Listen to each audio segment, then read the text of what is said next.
Alright, Miss Jen, ready ka na? Alright, Miss Jen, give us your pick. Yes, I'm leaving. I just want to recommend to everyone your good job and we'll see you on the grand final.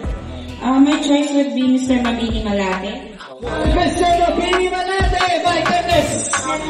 It's already time 3 today. Grand 3 awards today. Alright, again, to all the other Hawks, huwag kayong mag-alala sa grand finals, and of course to Mr. Mabini Malate, huwag na din maging overconfident. Iba ang laban na natin sa grand finals. Again, this is just a pre-pageant. So laban na laban, Hawks, ibang laban na next week. And of course, Sir Jonathan. Sunod sa sinantahan.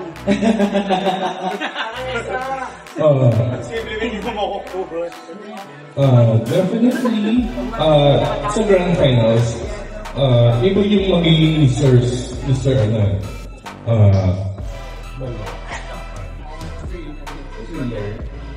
swimwear, iba pa rin yun. Iba pa, of course. But for tonight, my choice is Mr. Larizabal Sampalo. Mr. Larizabal Sampalo, congratulations to you!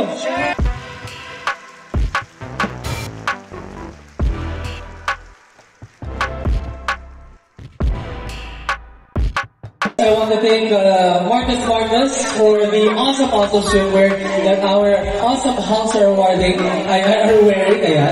So congratulations to Brad. Okay, congratulations to you, brother. And of course, congratulations to Sir Mabini Malate.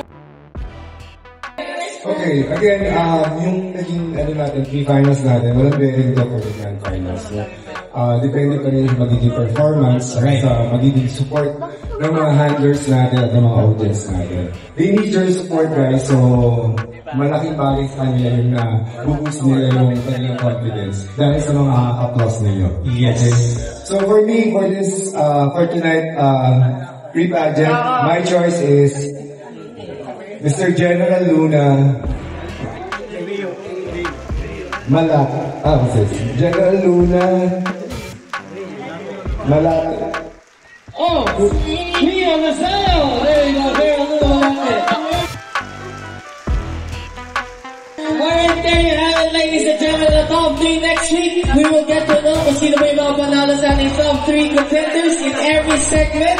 And don't forget to grab your tickets while they are still available. Join us on December 7 for the main event. To the hosts, maraming salamat, guys. So everyone here, thank you so much. To the judges, to the supporters, of course to the headers, thank you. I'm your host, Nice Aguilar. We'll see you next week together with Al Holman. Good night, everyone. God bless, and see you at the grand finals.